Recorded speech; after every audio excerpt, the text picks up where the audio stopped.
minta beberapa orang. Nah ini saya menolak.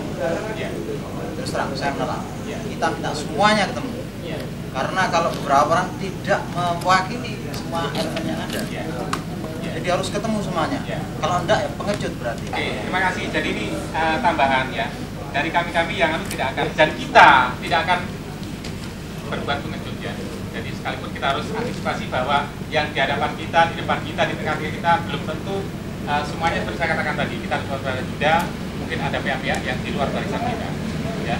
Jadi kita tadi hanya trik dan teknis. Ketika nanti berapa orang yang tersetorkan kita dikontak, ya permintaan kita semuanya harus menghadap. Tapi kita paling tidak tahu posisinya di mana. Itu keuntungan kita. Makanya tadi kita setorkan beberapa nama saja. Bukan berarti itu yang harus menghadap, tidak. Tetapi secara teknis dan trik kita, itu kita akan tahu ketika nanti kita dikontak posisi beliau di mana. Ya kartu biaya. 8433 150. Kalau dicoba aja.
Imamnya sudah tidak udah lagi. Saya kalau yang kentut tidak boleh.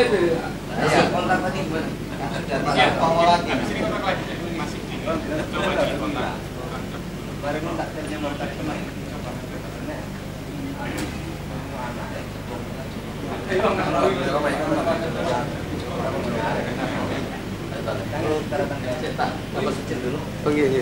Kalian perkembangan terakhir saya baru kontak Cak Anam dan langsung ketemu Cak Anam bahwa ada sen dari Bapak Presiden. Kalau kita minta tanda tangan ke gubernur kaitannya dengan pernyataan itu menurut beliau tidak ada relevansinya, jadi yang pas ke Dewan. Satu sisi kalau memang gubernur dipaksa nanti jujur akan bisa dipaksa, itu aja. Kemudian Sekpri Presiden saat ini ada di Surabaya, jadi akan kami jemput biar beliau menjelaskan secara jelas, biar langkah kita ini benar-benar berhasil. Dan karena itu sudah ada dari gubernur, ini Sekprinya Presiden, yaitu Pak Abdul Mujib Mana. Jadi beliau akan bersedia datang ke sini menjelaskan bagaimana langkah kita sebaiknya.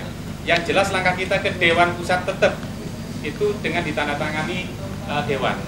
Kita tetap ke Jakarta. Kemudian ada satu berkas yang besok pagi langsung diantar ke Gus Dur, dibawa oleh Sekpri Presiden ini. Jadi kalau sepakat semua sekarang akan kami jemput Sekpres itu. Kemudian kita sepakat bahwa nanti akan ke Jakarta itu ditandatangani oleh Dewan saja. Kita tadi sudah sama dan sudah ada ininya memang, tinggal menyerahkan saja.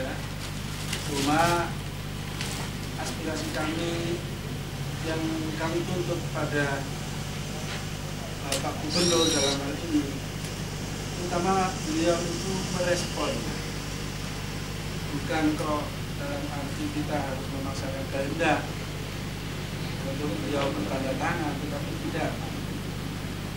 Beliau biar tahulah siapa yang datang, siapa yang bergerak di Surabaya ini. Jadi kami adalah elemen-elemen masyarakat, bukan satu golongan saja seperti yang sementara di berita-berita ataupun media massa. Itu yang paling penting. Dan saya kira tuntutan kita sudah sama dan tidak ada respon, minimal menghormati datang kemudian kalau tidak bisa menandatangani itu kan ada kepastian. Sampai dengan detik ini kan kita tidak ada kepastian. Karena tadi waktu siang di helikopter, kemudian katanya di Malang, informasi terakhir katanya masih di Madura. Itu kan kita menjadi kebingungan.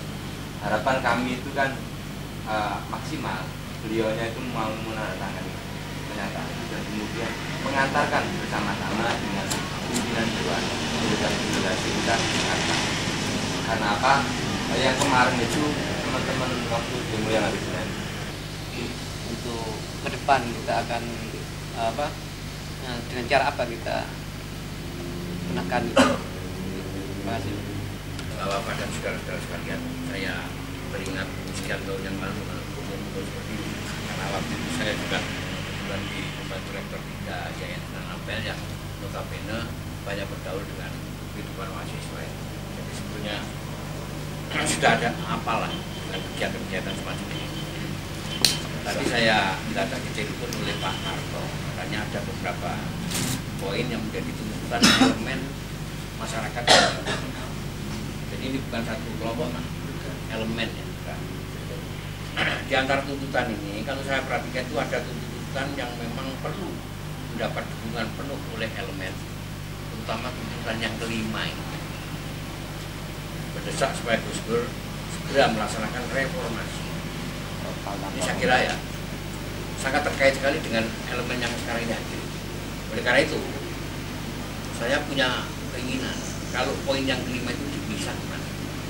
Saudara kita yang menandatangani, saudara-saudara ini, saya yang bawa kepada yang kelima saja. Untuk selebihnya biar tanggung jawab DPR.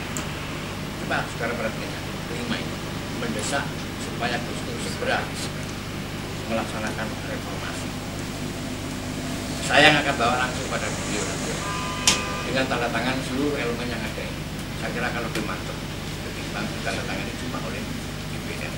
Sedang poin yang ke lain 1 sampai 4 terserah pada DPR. Ini usul saya itu. Nampaknya kok ada bisa ketemu. Sedangkan Pak Imam, saya rasa sampai hari ini saya memberikan suatu pengertian bahwa beliau itu adalah kepanjangan tangan presiden. Pak Imam. Ya, gubernur itu gubernur saya. Saya kira kalau soal penandatanganan yang mungkin akan lebih relevan dengan anggota DPR. Saya lebih jeli lagi, yang nomor 5 itu akan lebih relevan kalau elemen-elemen yang menandatangani desak kepada presiden untuk segera melaksanakan. Saya berani mengatakan demikian karena apa? Beberapa hari sebelum peristiwa ini, memang Gus Dur sudah membuat semacam press release yang isinya nampaknya beliau sudah kehabisan kesempatan 1 tahun, diberi kesempatan untuk memperbaiki diri, orde baru itu lah. Tapi nyatanya sama sekali tidak ada perubahan. Jangankan perubahan, setiap usaha yang dilakukan oleh presiden pun cekal sana cekal sini. Oleh karena itu, statement yang disampaikan Gus Dur sebetulnya perlu peristiwa ini dan perlu desakan saudara-saudara ini supaya Gus Dur segera melaksanakan reformasi. Ini pas sangat seluruhnya karena ini representasi masyarakat Jawa Timur. Anda setuju nggak itu? Kalau memang setuju sudah oke. Setuju. Oke, kalau setuju itu sekarang bikin produk yang kedua aja. Bikin. Terus tangannya nggak mau. Masyarakat kan ingin pembakaran itu menurut Pak Mujib bagus. Saya naik, bukan. Saya naik pagar, tak minta supaya ada cukup seperti itu. Kalau nanti dibakar toh implikasinya kepada sebagian itu ada yang tahu saya, sebagian ada yang tidak. Yang tidak tahu saya minta bukti. Mana buktinya kalau ini dekat sama Gus Dur? Saya kebetulan tidak bawa apa-apa. Surat sesuai pun tidak bawa itu. Memang niat saya tidak ke sana. Sekretaris Presiden dianggap ini orang liar aja. Kebetulan yang kelompok yang lain saya dekati. Saya yang sering duduk di samping kiri beliau pada sholat-sholat Jumat. Oh iya gitu Pak. Sebagian besar tahu lah, yang sana juga. Mana buktinya kalau dekat dengan Gus Dur? Saya nggak bawa, saya nggak bawa. Jawab bohong, itu lempar. Gus Dur nanti. Iya. Jadi bagaimana sudah kan itu Pak? Sudah iya, ada apa-apa kan Pak. Nah, saya dengar terus elemen-elemen saya tertarik sekali. terutama setelah dibacakan Pak Narto nomor 5 itu bahkan bahwa dia akan menjalankan reformasi. Karena apa? Sudah diberi waktu 1 tahun tidak ada perbaikan sama sekali. Itu kira-kira pada tingkat praktisnya gimana, Pak? Artinya Nah minimal nanti kalau dugaan saya mesti harus ada apa? Shock terapi. Mungkin kayak salah satu kasus pemecatan sebagian dari Ya. Malah lebih dari itu saya mesti harus ada shock terapi. Ini tiga partai, 3 jenderal yang kita katanya harus yang benar. Bisa kabinet mungkin. Artinya Gus Dur sudah pegang kartu as. Setiap elit politik yang selama ini menggoyang beliau dan akan dibuka sebagai rakyatnya berbau semua. Tapi insya Allah peristiwa ini hikmahnya besar.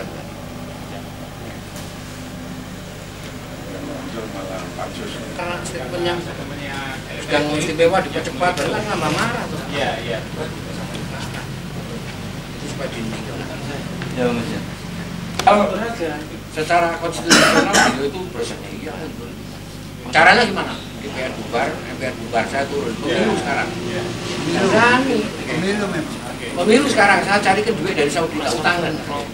Belum tentu nanti Megawati 2 bulan 2 program juga. Nggak sampai 2 bulan malah. Nggak pasar. Apalagi PKB-nya Iya Pak. Karena pansus itu tujuannya sudah bukan menggulingkan pemerintahan yang provokatornya. Iya. Sebetulnya yang makan itu pertama aja ya, kalau mau pansus kan jujur gitu ya.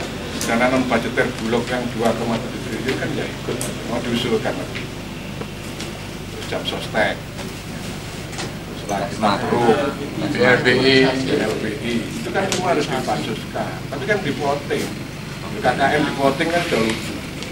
Enggak ya di rumah makan. Nah ini kan menggulingkan. Makositnya itu Kiai sudah bukan lagi untuk mencari kebenaran, tapi sudah untuk menggulingkan pemerintahan yang legitim biasa. biasanya kekuatan bukan kebenaran. Nah, itu sudah Limbahnya di sini. itu imbas. Limbahnya parlemen. Dan itu kalau menurut Kiai kan mengatakan rakyat itu pada dasarnya baik. Kelemahannya itu pada pemimpinnya. Sekarang ini diuji. Ini kalau nggak elit-elit itu diem, ya hancur bangsa ini. Karena itu juga kita harus menekan diri supaya kita tunggulah elit-elit itu mau kompromi nggak, mau baik-baik juga. Bukan hanya militer tidak. Kita itu harus menghargai profesionalisme golongan apapun yang ada di Indonesia. Kita menggunakan sebagai power kita. Seperti saya ini menghargai profesionalisme militer. Mengapa? Saya disuruh pakai baju besi itu, coba lah. Padahal berangkatnya itu wanti-wanti, pakai baju besi untuk dirahasiakan dan lain-lain. Data di situ juga diuji. Tapi mudahnya juga bagus itu. Karena menghargai profesi kelompok yang ada di Indonesia. Saya hargai militer itu. Yang jadi pengikutnya juga kalang kabut. Belum lagi pengawalnya, pengawalnya lebih tragis lagi. Tujuannya ke sana nanti di sini belok lagi di sini mampir rumah siapa. Zaman Pak Harto tidak ada. Tujuannya A ya A. Tujuannya A memang A. Ini kenal aku dia itu negros. Kan tidak ada presiden itu. Bahkan terakhir itu malah pergi kawal-kawal berisi. Menyambangi anaknya itu. Nah itu tidak juga di sana. Tapi ada momen bersih. Jadi minimal pergi itu pengawal harus sekian-sekian itu ada aturan protokolnya. Itu maunya beliau itu tidak mau. Tidak mau. Dan kira-kira sekarang itu kalau disuruh pulang ke Ciganjur itu kira-kira rasa kurang deh. Saking senengnya itu. Hidup di rumah sendiri yang di Ciganjur. Karena sering dia itu masih teringat. Kamarnya kecil. Dan mati oleh ini kamar itu. Begitu teringat dia. Pojok istana Magelang itu tidak. Ya waktu itu kan tidak ada lagi. Istana kayak gitu ya. Seperti itu. Nah, jadi kebesaran ini tidak ada sesuatu yang mendasar. Kalau saya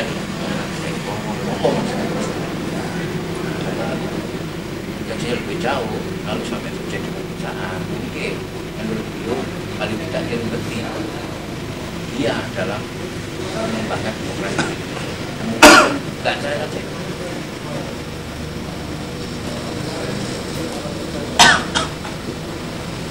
Kalau paham itu senang malah. Kalau tidak paham malah bingung dewe. Mungkin bisa putus asa.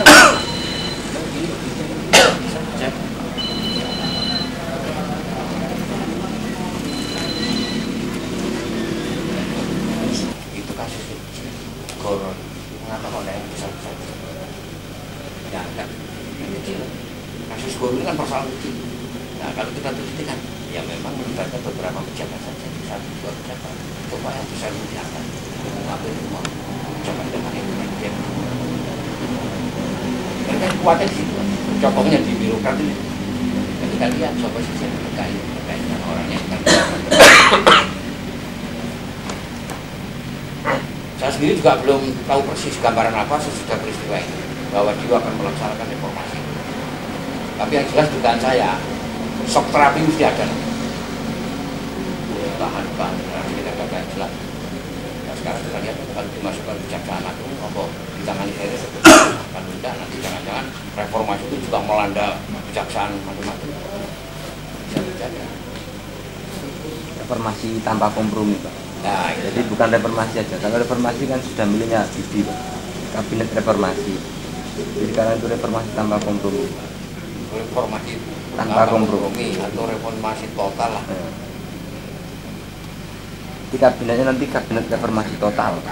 Makanya berarti yang jadi satu presiden diduga loh ya melanggar undang-undang, soalnya suratnya saya yang terima tapi kan betul apa bacakan adalah kita simpen lagi karena apa, masih ada waktu 3 bulan untuk tangkap itu. 3 bulan baru ditanggapi lah. Sekarang untuk tanggapan apa harus mesti berbuat berupa jawaban, tidak mesti, kecuali kalau presiden melanggar undang-undang dasar 1945, misalnya presiden bikin kepres yang merugikan negara, barulah bisa ditindaklanjuti oleh presiden. Ganjaran apa? Bahwa menarik membatalkan kepres itu. Berarti presiden diperingatkan, ternyata ya ditindaklanjuti. Nah sekarang presiden diduga terlibat cairan dan diduga, tapi sudah divonis, baru diduga. boleh asas praduga tak bersalah. Nah ya, nggak ada seperti itu. Praduga tak bersalah pun kalau perlu divonis. Aneh. Sekarang yang divonis betul mana nggak karuan itu. Pembahasan divonis 2 tahun. Seharusnya dia harus masuk ke 2 tahun. 2 tahun di sel betul kurungan, tapi divonis 2 tahun masih ditahan. Maka dulu. Ya mungkin jangan-jangan pembahasan mengeluarkan duitnya untuk demo kan dia sakit. Kesana kita analisa itu. Bagi pembahasan kalau duit 1 miliar 2 miliar kan seperti gandelnya meja aja, itu nggak ada artinya. Tapi dia harus masuk. Mau dijawab oleh Gus Dur? Ya. Itu kira-kira mau dijawab oleh Gus Dur atau tidak? Mau dijawab atau tidak memorandum itu? Kan problematikanya kan ya masih debatable antara bahwa ini harus dijawab dan tidak. Karena memorandum kan tidak harus dijawab. Patut diduga presiden melanggar Undang-Undang Dasar 1945 tentang sumpah jabatan. Ya. Sudah. Kedua, melanggar MPR, tetapan MPRS tentang pemerintah yang bersih KKN dari KKN. Sekarang yang mau dijawab pada DPR itu bentuknya seperti apa? Ya, kira-kira Gus Dur rencananya mau dijawab tidak? Rencana. Kalau Gus Dur nampaknya bukan dijawab itu. Sebetulnya memang kita itu harus sudah berani melaksanakan sekarang. Pemerintah yang bersih dan berwibawa itu kita laksanakan ataukah dijawab ke DPR? Gus Dur nampaknya tidak perlu. Harus kita laksanakan. Itu yang kita tunggu-tunggu dan itu. Persoalannya kan sekarang persoalan pansus.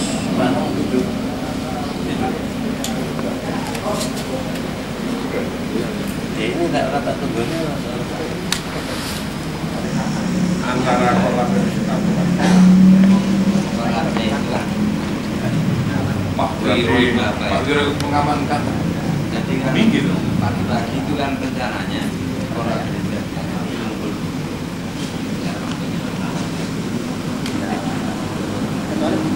pahamnya orang-orang itu ya kan jadi delegasi.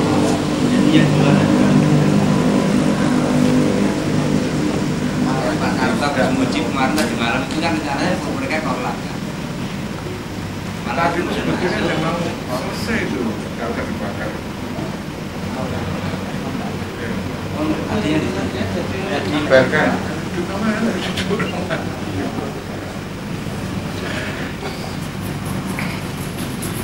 Apa dia? Kira-kira atas aja.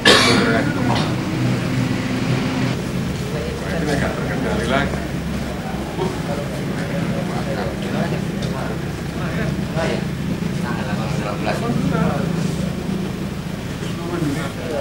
Sebenarnya tanggal 18 itu ketepatan dari apa? Nasabahnya dari mana?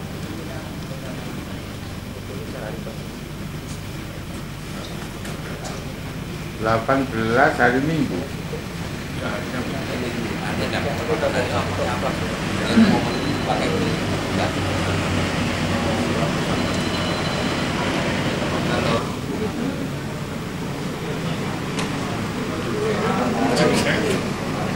Dijadikan itu masih enggak ada.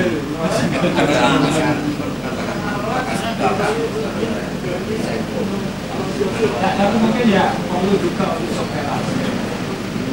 Ini ya tahan di rumah itu problemnya. Itu ruangan dokter Pak, dia rugi itu kalau begini. Ya sudah orang nggak kelihatan bilang ini rapat salah waktu undang. Kurang Anda itu. Kurang ajar. Yang terakhir itu sudah mau buyar tuh Pak. Saat bilang saya tuh seorang profesor. Anda itu perlu seorang pembisik yang bersikap. Itu lagi itu.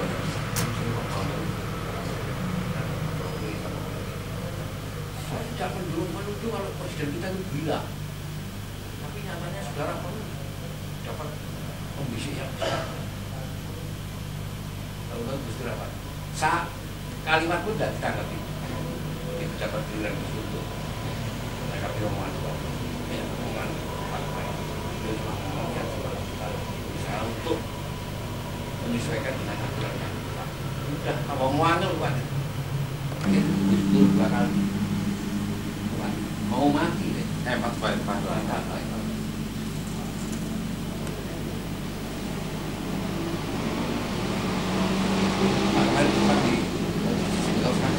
Iya. Oh sudah jadi kos kaki. Orang Cirebon Indramayu. Itu logikanya oleh sama gimana dikasih kaos kaki. Saya kok untung sih kaos kaki sikil. Atau kan satu bau yang paling jelek, minyak yang paling.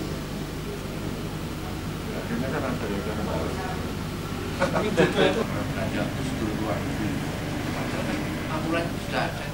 HR-nya presiden, HR-nya menteri itu ada semua, menteri keuangan yang bikin itu masih dipertanyakan, bukan bikinan saya. Kalau mau dipertanyakan, mau dirubah dikecil, ya itu dirubah peraturan ini. Masih mengengkel aja. Saya begini, pertanyaan yang berhubungan dengan militer, yang bertanya itu juga legend sendiri, legend. Di dalam era reformasi seperti sekarang itu masih pantas presiden dikawal oleh seorang ajudan yang pakar-pakar lengkap dengan apalagi pas pampresnya kalau melihat orang seperti maling. Mana legend tanya gitu. Nah kebetulan si sekretaris militer padahal sudah janji setelah kita pasrah pembuat aja nggak usah komentar juga. Dia itu mandel gitu kan. Kalau yang tanya legend padahal jangan-jangan legend ini dulu bikin peraturan juga masuk ya. Kalau presiden harus dikawal gini-gini. Kok bisa tanya gitu?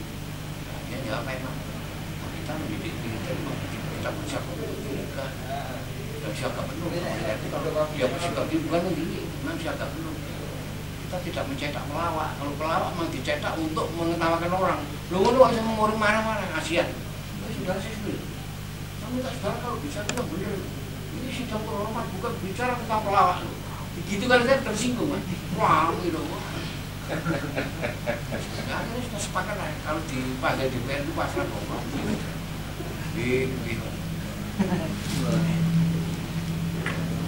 Itu Asia Hamid makan anak. Dia kan sudah terlalu tua tahun itu melakukan itu ya. Kita minta salam ibu. Saya ini bekas murid sampai yang di tahun berapa? Tahun 58 Universitas Soekarno. Dia ingat-ingat. Waktu kita mengajar pengantaran yang dulu Bu Asia. Pani Leli nama-namanya di Jogja ya. Kira-kira Maksud saya kon wis tuwek. Mereno lah, si muda-muda ini. Maksud saya seperti itu. Bro, urusan lama, wayang. Seperti di Amerika kita terpaksa membeli wayang satu set. Gong satu set berapa ya? Kan udah murah. Itulah yang dimaksud souvenir itu. Nah gitu ya saya gak percaya deh. Seperti dilakukan ini. Itulah souvenir dan ini tidak hilang, itu menjadi inventarisasi negara kok. Cuma dititipkan di KBRI sana. Jadi souvenir itu tidak harus berupa kipas ini ya. Gong, seperangkat wayang, terus peralatan wayang orang itu kan mahal. Australia, di Inggris, tidak seluruh jutaan. Tapi adalah kita meninggali uang untuk beli peralatan seperti itu. Datangkan ya jutaan. Nah, sudah paham harusnya itu. Oh, gitu kan. Harusnya kan gitu kan. Enggak, malah harus dibalikkan. Kayak kursi.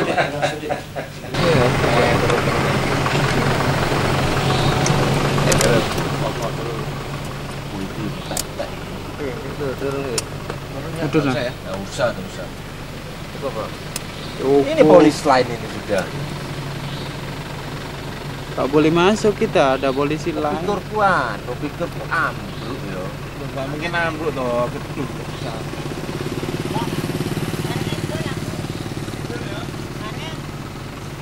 Lontong.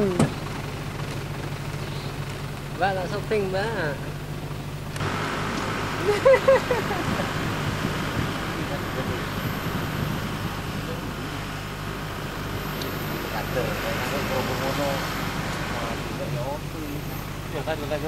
Iya, pasti kader-kader.